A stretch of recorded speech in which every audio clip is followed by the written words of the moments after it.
माझ्या करवीर विधानसभा मतदारसंघातील हद्दवाढीमध्ये काही गावांचा प्रस्ताव महानगरपालिकेच्या वतीनं शासनाला पाठवणार आहे असं मला इलेक्ट्रॉनिक्स मीडिया आणि प्रिंट मीडियाच्या माध्यमातून समजते। अशी कोणतीही बैठक मंत्रालयामध्ये झालेली नाही असं मला वाटतंय, कारण कुठल्याही बैठकीला हद्दवाढीचा जर विषय असेल तर संबंधित मतदारसंघातील जे गावं हद्दवाढीसाठी येणार आहेत तिथल्या लोकप्रतिनिधींना बैठकीला बोलवलं जातं। अशा पद्धतीची कुठलीही सूचना अगर पत्र मला बैठकीला आलेलं नाही। राजेश क्षीरसागरांची जी बैठक झाली आता हद्दवाढ ही दृष्टिक्षेपात आलेली आहे आणि आयुक्तांना त्यांनी निवेदन देखील दिलेलं आहे की आता या सगळ्या गावांना जे काही संबंधित गावं समाविष्ट करायचे त्यांना त्या संदर्भातील नोटीस किंवा त्या संदर्भात राजेश क्षीरसागर शहराचं प्रतिनिधित्व करतात, त्यांना हद्दवाढ पाहिजे, त्यामुळे ते ज्या विभागाचं प्रतिनिधित्व करतात तिथल्या लोकांचं जे म्हणणं असेल त्याप्रमाणे ते पत्र देतात, त्यांची ती कार्यपद्धती असेल। परंतु जी गावं तुम्ही घेणार आहे त्या गावांचा हद्दवाढीसाठी विरोध आहे। त्या गावातल्या लोकांनी ग्रामपंचायतीचे ठराव, नुसते ग्रामपंचायतीचे ठराव नाही तर ग्रामसभेचे सुद्धा ठराव दिले की आम्हाला कोल्हापूर शहराच्या हद्दवाढीमध्ये समाविष्ट नाही व्हायचं नाही। आणि शेवटी लोकशाही प्रक्रियेमध्ये जी गावं तुम्ही समाविष्ट करणार आहे त्या गावांचा विचार केल्याशिवाय असं लोकशाहीमध्ये असं कोणतेही ग्रामसभेचे ठराव किंवा ग्रामपंचायतीचे ठराव झुडकारून डायरेक्ट सरकार तशा पद्धतीनं कोणती अधिसूचना काढणार। मुख्यमंत्र्यांसोबत जी बैठक झाली त्या बैठकीमध्ये महायुतीच्या महत्त्वाचे नेते किंवा त्या परिसरातल्या नेत्यांना बोलवलं होतं, आमदारांना, त्यामध्ये तुम्हाला आमंत्रण होतं का? नाही, मला कोणतंही आमंत्रण, मी म्हणजे सांगितलं बैठक झाली नव्हती। माझ्या माहितीप्रमाणे कॅबिनेट मिटिंग झाल्यानंतर या ठिकाणचे पालकमंत्री आणि मंत्री आणि राजेश साहेब त्यांना भेटले होते।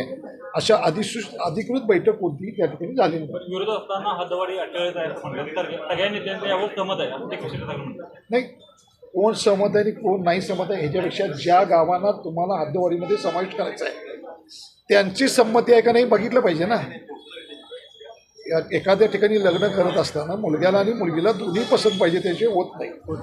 खरं तर या संदर्भात जे लोकप्रतिनिधी आहेत, जे दक्षिणचे असतील किंवा अप्पर असा, यांची देखील भूमिका हद्दवाढीच्या बाजूनच आहे। मात्र माध्यमांसमोर असेल किंवा नागरिकांसमोर असेल सांगताना त्यांना एक भूमिका घ्यावी लागते, अशा पद्धतीचं देखील एक समोर आलेलं आहे। नाही, असं काही समोर आलं नाही। माझी भूमिका ही पहिल्यापासून स्पष्ट आहे आणि सुस्पष्ट आहे की माझ्या मतदारसंघातील लोकांचं जे म्हणणं आहे तेच माझं म्हणणं आहे की मी ज्या भागात प्रतिनिधित्व करतो मला काय महापालिकेच्या कारभारावर किंवा बाकीच्या गोष्टी करायचं नाही। ज्या लोकांना हद्दवाढीमध्ये यायचं नसेल तर हद्दवाढीमध्ये त्यांचा समावेश मनाच्या विरुद्ध जाऊन करणं हे चुकीचं आहे। आणि मुळात 2017 साली कोल्हापूर क्षेत्र विकास प्राधिकरणाची या ठिकाणी विकास प्राधिकरण झालेलं आहे आणि या प्राधिकरणाला अधिक निधी देऊन बळकट करा।